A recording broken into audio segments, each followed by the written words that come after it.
Welcome to PIT solutions.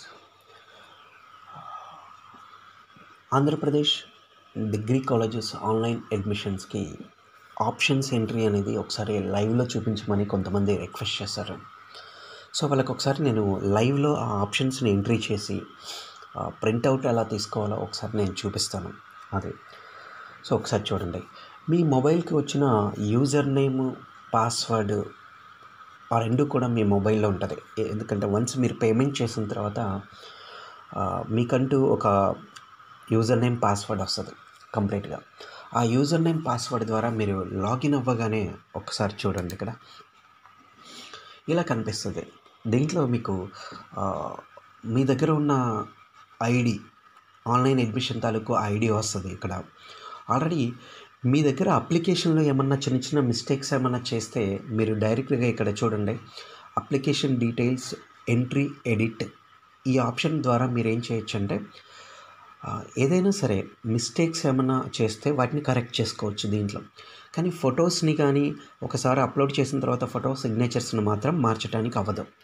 Okay, so మీరు only అప్లికేషన్లో మీరు ఏమన్నా అడ్రస్ కానీ ఇవి ఏమన్నా మిస్టేక్స్ చేస్తే వాటిని మాత్రమే మీరు కరెక్ట్ చేసుకోగలరు దాంట్లో.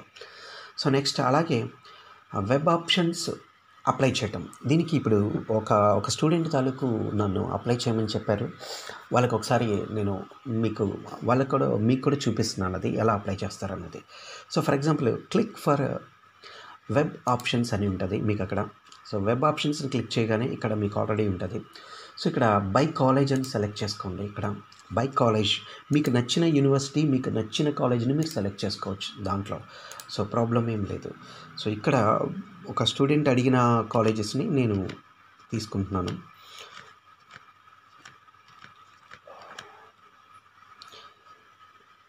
రైట్, సో తీసుకొని ఆ కాలేజ్ తాలూకు షో కోర్సెస్ అని క్లిక్ చేయగానే మీకు ఇక్కడ ఏమవుద్దంటే ఇక్కడ ఇందులో ఉన్న లిస్ట్ ఆఫ్ కోర్సెస్ అన్నీ కూడా కనిపిస్తాయి. అండ్ అలాగే పక్కన ఉన్న ఫీజు కూడా మీకు ఇక్కడ కనిపిస్తుంటుంది క్లియర్గానే. మీకు నచ్చిన కాలేజెస్ని, నచ్చిన కోర్సెస్కి మీరు అప్లై చేసుకోవచ్చు. ఇందులో మీకు కనిపించేవన్నీ కూడా మీరు ఎలిజిబుల్, ఈ కోర్సెస్ అన్నిటికీ కూడా మీరు ఎలిజిబుల్ అనేది దాని అర్థం. ఓకే, ఇందులో మీకు ఏమన్నా నచ్చితే ఏ కోర్స్ కావాలంటే ఆ కోర్సెస్. సో ఇక్కడ నేను మ్యాథమెటిక్స్, కంప్యూటర్ సైన్స్ కావాలని స్టూడెంట్ అడిగారు. సో దానికి ఇదిగోండి చూడండి, ఇక్కడ mathematics, statistics, computer science. So దీనికి ఏంటంటే యాక్చువల్గా నేను ప్రియారిటీ 1 ఇస్తున్నాను. 1. సో ప్రియారిటీ ఇక్కడ చూడండి, మై ప్రియారిటీ బ్రాకెట్లో నంబర్స్ మాత్రమే అప్లై చేయమన్నాడు. సో ప్రియారిటీ అనేది నంబర్ 1 ఇస్తున్నాను. నంబర్ 1 అప్లై చేసిన తర్వాత సేవ్ ఆప్షన్స్ అని క్లిక్ చేయాలి మీరు. సో ఆప్షన్స్ సేవ్ అని ఆప్షన్స్ని మీరు క్లిక్ చేస్తే ఇక్కడికి వచ్చేస్తాయి. అలాగే నాకు ఇంకో కాలేజ్లో కూడా కావాలి అన్నప్పుడు నాకు మరో కాలేజ్ని కూడా నేను సెలెక్ట్ చేసుకుంటున్నాను దీంట్లో. రైట్, చూడండి ఇంకో కాలేజ్ కూడా సెలెక్ట్ చేసి షో కోర్సెస్ అని పెట్టాను. సో దీంట్లో కూడా సేమ్ కోర్సెస్లో నాకు చూడండి ఇక్కడ BSc mathematics, statistics and computer science. So దీంట్లో నాకు ప్రియారిటీ నేను 2 పెట్టుకున్నాను. సెకండ్ ప్రియారిటీగా నేను దీన్ని 2 పెట్టేసుకున్నాను. Save options. మీరు ఎన్నిసార్లు ప్రియారిటీస్ చేంజ్ చేస్తారో అన్నీ కూడా కంపల్సరీగా బాగా అబ్జర్వ్ చేయండి. సో కంపల్సరీగా సేవ్ మాత్రం క్లిక్ చేయాలి. మీరు ప్రియారిటీ చేంజ్ చేసి వదిలేస్తే మాత్రం అదేమి సేవ్ అవ్వదు ఫామ్ మాత్రం. రైట్, సో ఇలా మీకు నచ్చినన్ని కాలేజెస్కి మీరు ఫీ బేస్ చేసుకోను, లేకపోతే వాళ్ళు తాలూకు క్వాలిటీ బేస్ చేసుకోను, మీ ఇష్టం అదే. సో అప్లై చేసుకున్న తర్వాత సేవ్ చేయాలి కంపల్సరీగా. సో చూడండి పైన web options have been saved successfully అని మీకు వస్తుంది. ఇలా మీరు కాలేజ్ వైజ్గా అప్లై చేయాలనుకున్నప్పుడు ఇలా మల్టిపుల్ కాలేజెస్కి మీరు అప్లై చేయొచ్చు. ఒకసారి సేవ్ చేసిన ప్రతిసారి ఆ ఆప్షన్స్ ప్రియారిటీ ఉన్నాయి మాత్రం మీకు టాప్లోకి వస్తూనే ఉంటాయి. ఇలా 1, 2, 3 అని కాదు, మీ ఇష్టం. నెంబర్ ఆఫ్ ఆప్షన్స్ని మీరు పెట్టేసుకోవచ్చు దాంట్లో. వీళ్ళకి ఈ స్టూడెంట్కి అది సరిపోతుంది అని వాళ్ళు ఫీల్ అయ్యారు. సో జస్ట్ మీరు అలా అప్లై చేసుకోవచ్చు. మీకు కూడా అంతే, మీకు ఎలా అప్లై చేయాలో సో వన్స్ ఈ ఎంట్రీ అంతా అయిపోయిన తర్వాత హోమ్కి వెళ్ళండి. మీరు సేవ్ చేసిన తర్వాత హోమ్కి వెళ్ళిన తర్వాత ఇక్కడ చూడండి ప్రింట్ ఆప్షన్స్ అనే ఉంటుంది ఆప్షన్స్. సో మీరు ఏమేమి క్లిక్ చేశారు అనేది ప్రింట్ ఆప్షన్స్ ద్వారా ఇక్కడ చూడండి.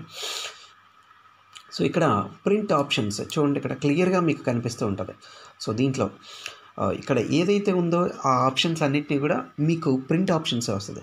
ఇక్కడ కింద ప్రింటర్ అనే ఆప్షన్ కూడా కనిపిస్తుంది మీకు, ప్రింటర్ అనేది. సో క్లిక్ చేయగానే ఇక్కడ ఈ ఆప్షన్స్ తాలూకు రిపోర్ట్ కూడా మీకు వచ్చేస్తుంది.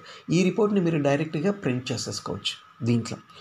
సో క్లియర్గా మీరు అక్కడ ప్రింట్ చేసేసుకొని మీకు ఆప్షన్స్ని మీరు కన్ఫర్మ్ చేసుకున్నారా లేదా అనేది క్లియర్గా మీకు అక్కడ వచ్చేస్తుంది, రైట్. సో మీరు ఇలా ఏదైనా అప్లై చేసుకోండి, ప్రింట్ వెబ్ ఆప్షన్స్ ప్రింట్ కానీ, రైట్.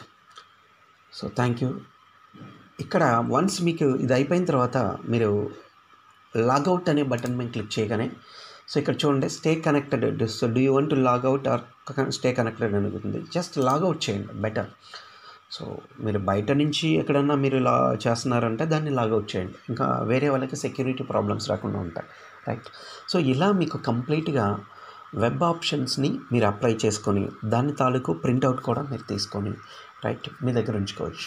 సో ఒకవేళ మీకు ఏమన్నా లాగిన్ అవ్వగానే ఫామ్ సబ్మిట్ అవ్వకుండా ఏదైనా ఎర్రర్ వచ్చిందనుకోండి, అంటే మీకు స్క్రీన్ మీద మళ్ళీ మీరు అప్లికేషన్ ఫామే మళ్ళీ సబ్మిట్ చేయమని అడిగితే దానికి సంబంధించిన ఎర్రర్ అలా వచ్చినప్పుడు మీ ఫొటోస్ సిగ్నేచర్స్ అప్లోడ్ చేసే దగ్గర ప్రాబ్లం ఏదో ఉందన్నమాట. దానికోసం కూడా నేను ఆల్రెడీ ఒక వీడియో చేశాను. ఆ వీడియోని మీరు ఒకసారి మళ్ళీ విజిట్